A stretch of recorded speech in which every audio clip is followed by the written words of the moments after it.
Kilong sa veterans. Pangulong GMA, kinasuhan. Quit. Dito, kilong sa veterans. Ito lang, ang katangi-tangi si Pangulong Duterte na Hindi na inilabas nakukuha. nila doon sa ibang korte, banyagang batas, na meron naman dito, masyado nilang ginigipit yung tao na Pilipino na Matanda dapat na. ay hindi pinayagan natin ng ganito. Dahil tayo may sariling batas, may sariling soberanya, at higit sa lahat, may korte tayo. Hindi dapat pumayag ang Korte Suprema dito. So Sir Mark, ito po ang overall message natin kaya tayo may motorcade today. Saan po ang punta ng grupo, sir? Susundan ako, taga-sunod lang ako dito eh. May mga ground commander kami, may grupo rin kami sa SMOA, may grupo din dito. Si Placido ba? Ang ano natin dito, no? Siya ang ating Ground commander na nandito, at saka si Colonel Metran. Dalawa sila yung susundan namin. Ilan po inaasahan natin, sir, na makikilawak po dito, sir? Hindi namin actually alam talaga. Panawagan namin to, may mga organized at punta. Nakita niyo naman sa kabila may dumating din. Palagay ko, dire-diretso to. Kung hindi lang ngayon, kundi sa darating na panahon, kung saan kami mapunta.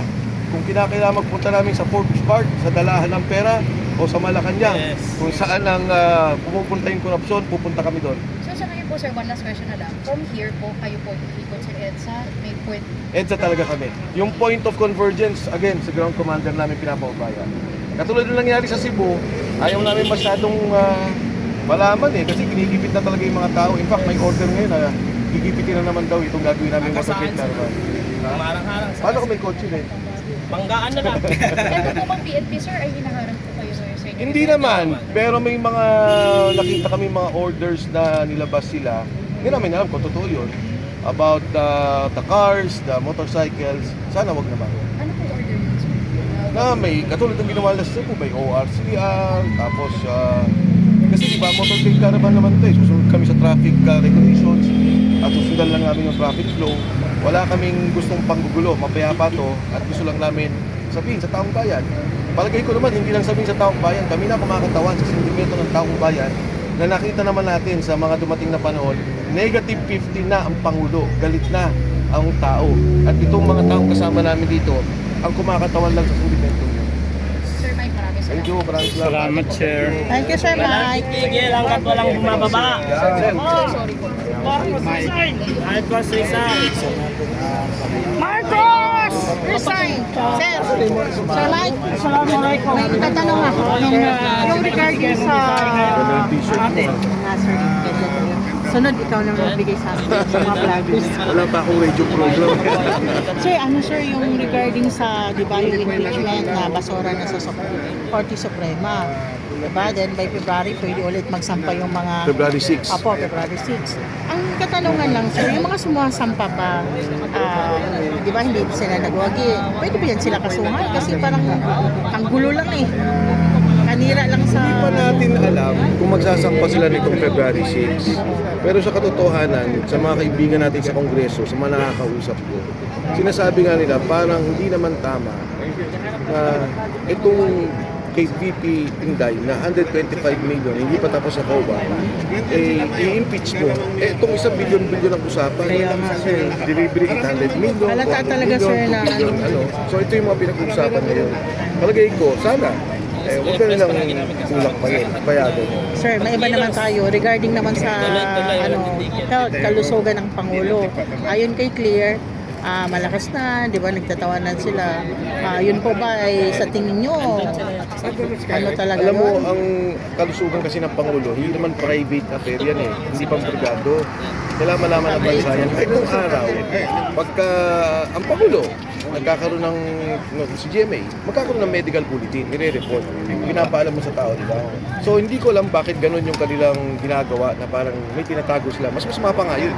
Kailangan malaman ng tambayan ng sitwasyon at kailangan malaman ng taong bayan kung ano talaga ang kalagayan ng Pangulo. Kasi nga, hindi na lang to usaping pribado, hindi lang to usaping kwentuhan, pero may implikasyon to sa seguridad, may implikasyon to sa ekonomiya, may implikasyon to sa pangkahalatang kalagayan ng ating bansa. So sir, dito naman sir, ang ano namin. Well, Buhay ang PDP. sir, dahil nasa negative na ngayon ang Pangulo. So kitang-kita talaga na marami na tao talagang galit at nais siyang panagutin sa nangyayari ngayon sa bansa, kaguluhan, sa nawawala yung dignidad ng bawat Pilipino. Tapos plus, syempre may yung bisyo, hindi tapos, patuloy. Ngayon sir, marami pong nananalangin ng mga Pilipino sir, na sana tulad din sa ibang bansa na yung Pangulo na involved sa droga, maano din siya. Opo.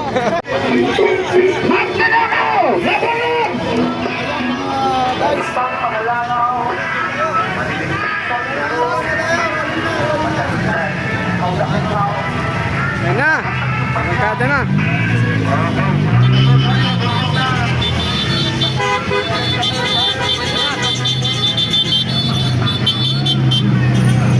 Ayan o.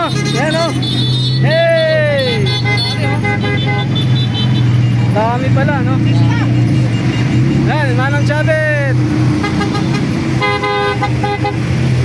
Ayan o.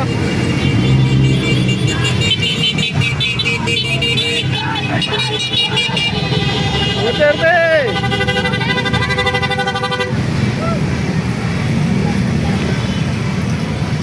Dami niyan, oh.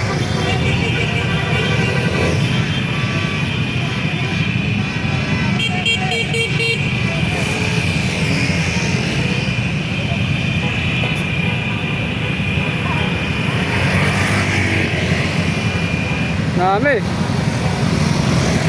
Yes.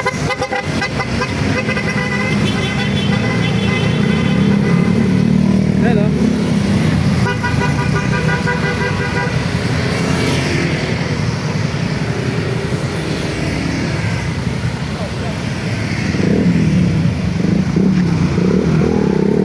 BBM resign. Yan o, BBM resign.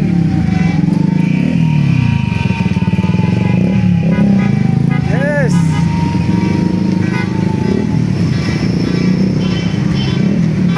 Eric!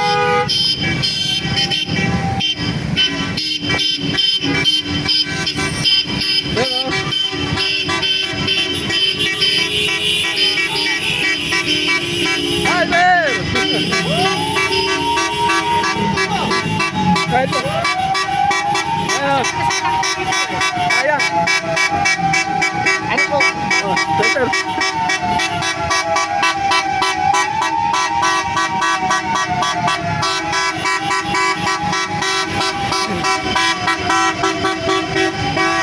Dami. Ayan o. Haba pala. Ang dami pa.